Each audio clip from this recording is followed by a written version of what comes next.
So in our digital coloring sandwich, right now we have the basics. We have flat color, like one layer of cheese. Then we split that flat color into darks. So think of that like a sharp cheddar. I'll mark that as red. And then as highlights, like a milder version of that original cheese. And that I'll mark as orange, right? So now we have 3 layers of color.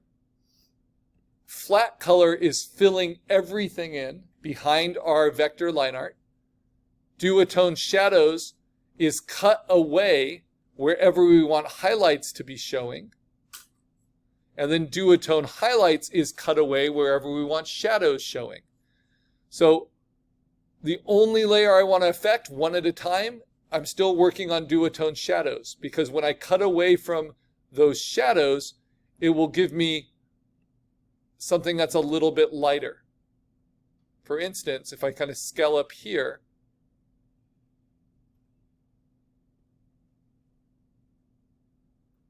and cut away from those shadows, it's going to be subtle, but it will make those a little bit lighter. Right? And same here, if I cut away from this shadow and kind of scallop,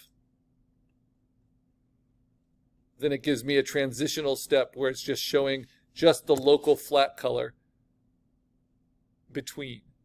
And what's nice about that is, yes, it's our campus logo, but now it's a little bit less obvious, right? Because it doesn't look as flat. It transitions now between these 3 greens, between the highlight and the shadow. And then there might be other places I want that transition, like here, where it maybe looks a little too strong, and I scallop just a little bit up. And I'm using my trackpad, which isn't as accurate. So I caught a little bit of this, but then I'll go back to using my stylus, and I'll scallop this. So it's a little bit softer, not quite as harsh.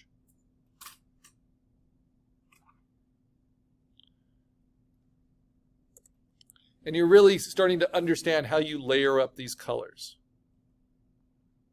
And the further the shadows get away from the thing that's casting them, the softer they become.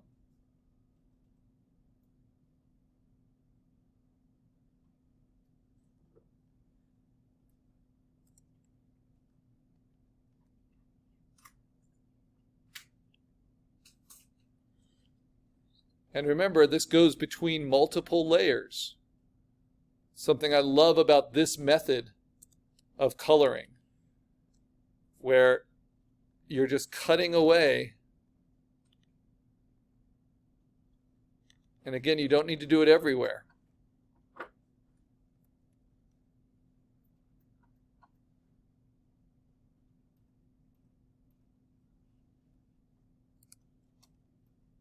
I actually never cut things on the knuckles. I'll need to. Now this can get overdone too. You can start to see. Right? So I just want to be a little bit more mindful about where this is necessary. The cutting away from the shadow, especially where my shadows are already pretty thin. I don't need a lot of that.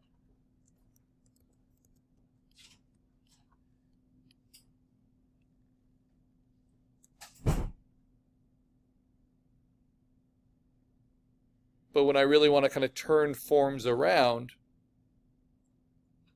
that can be really helpful. And remember, once you have a selection, you can hold down Option to subtract from it, or you can hold down Shift to add to it.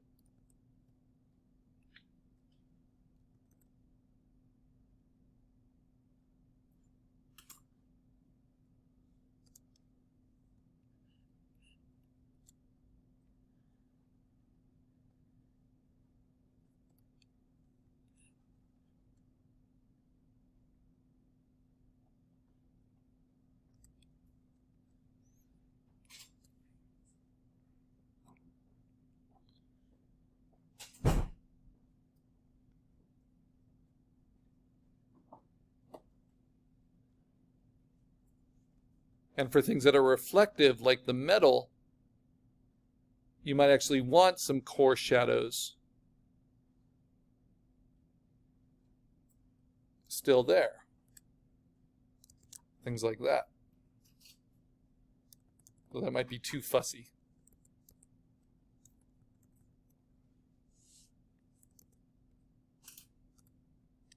Maybe like that. Or you want reflected light on the bottom. So I'll just scallop again. And it will still be darker than the highlight.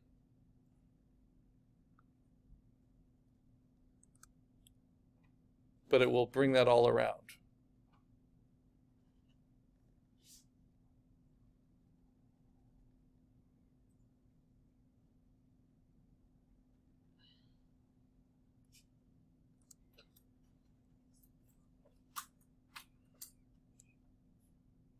And it can be really effective as like a highlight in the eye. There's just a lot we can do.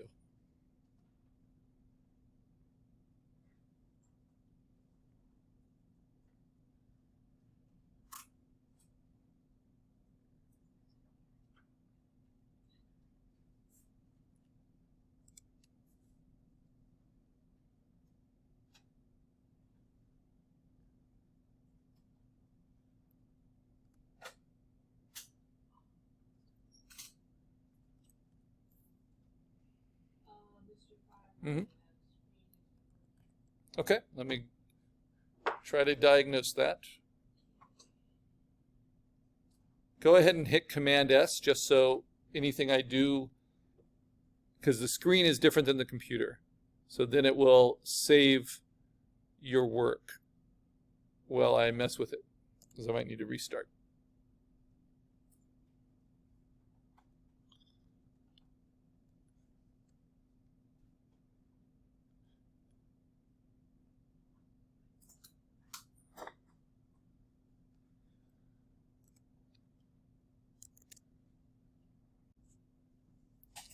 All right, so in this way, we can really kind of control the focal points of the coloring, like where we want to draw the eye.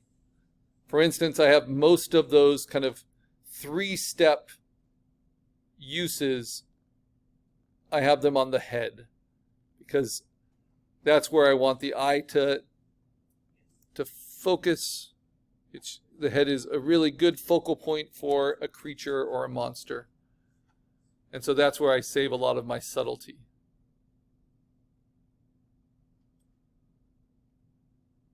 I'm just going to make some final adjustments here.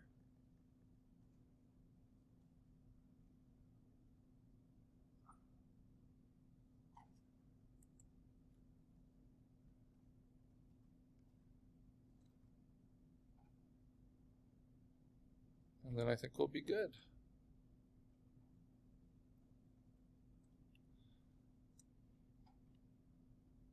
And this is all to kind of show you to be bold with your shadows, right?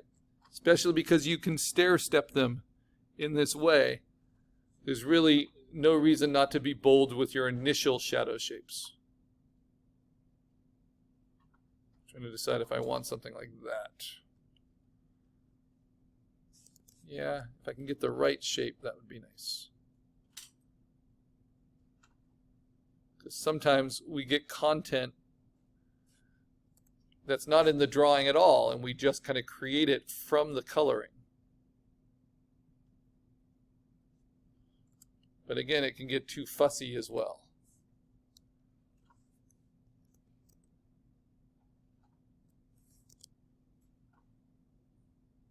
Okay, so I like those duotone colors.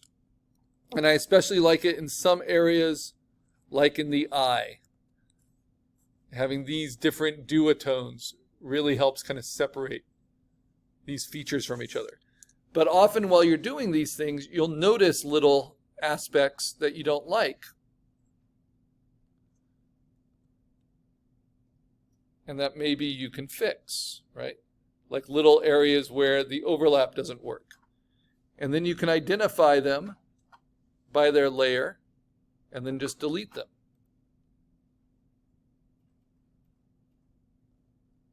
Or where things get too fussy or too particular.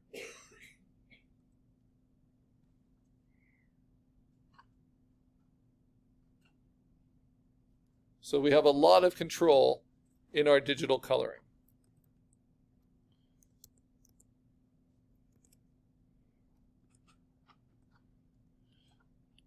But this is still a basic cheese sandwich.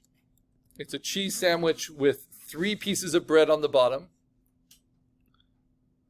black, gray, and white. You might think of it as white bread, peanut butter, and jelly, all locked. Then we have American cheese. This is the digital coloring sandwich. Then we have sharp cheddar, the shadows. Then we have Swiss, the highlights, right?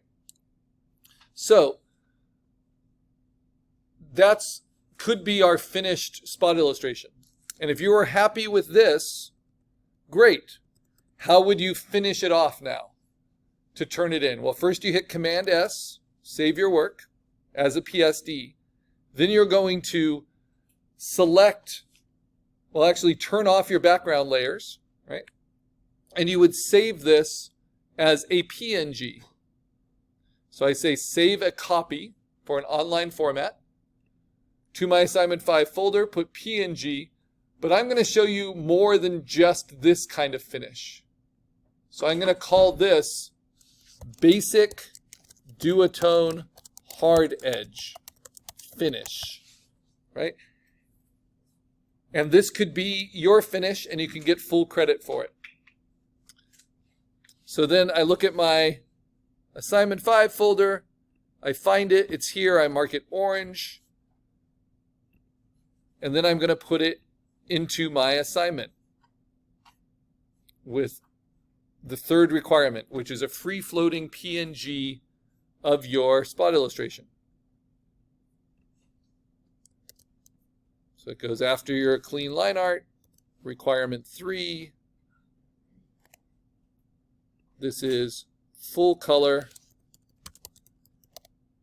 at least duotone hard edge, spot illustration, and I call this floating because it should have no background behind it. Saved, I'll say uploaded as a PNG with no background, as we're used to doing. Okay, so let me post it, and it looks good. The goal is to see if there are ways we can make that sandwich even tastier. Right now it has 3 cheeses on it and a lot of bread. But maybe that sticks to your ribs and that's comfort food. And that's your finished illustration. So if we look up at our instructions, there is a helpful handout, which you can also find under links if you want to download this for yourself, just to remember these steps. Everything that is on this column, that is what we've done so far. A sketch, vector line art, flat local color, duotone hard edge. This next step is such an easy step, it might as well be required. But it's not. And that is, we are going to merge all of our cheeses into a new layer. So you know how you can get cheese packets where it's already shredded and it's a mix of like Monterey Jack and cheddar and, I don't know, Parmesan. That's what we're going to do. But we don't want to hurt our individual cheese slices. So I'm going to lock all of them because I'm happy with all of them. But I'm going to turn off my line art and I'm going to turn off my color reference and I'm going to turn off all my background. So now only my cheese layers are showing. I'm going to select them all with Shift. And then like we learned in our animation project, I'm going to hold down Option, then say Layer, Merge, Visible. I could also say Merge Layers. As long as I hold down Option while I do it, it makes a new layer here, which I am going to call Combined Duotone Hard. So now in one layer, this is now my cheese blend. So it looks exactly the same.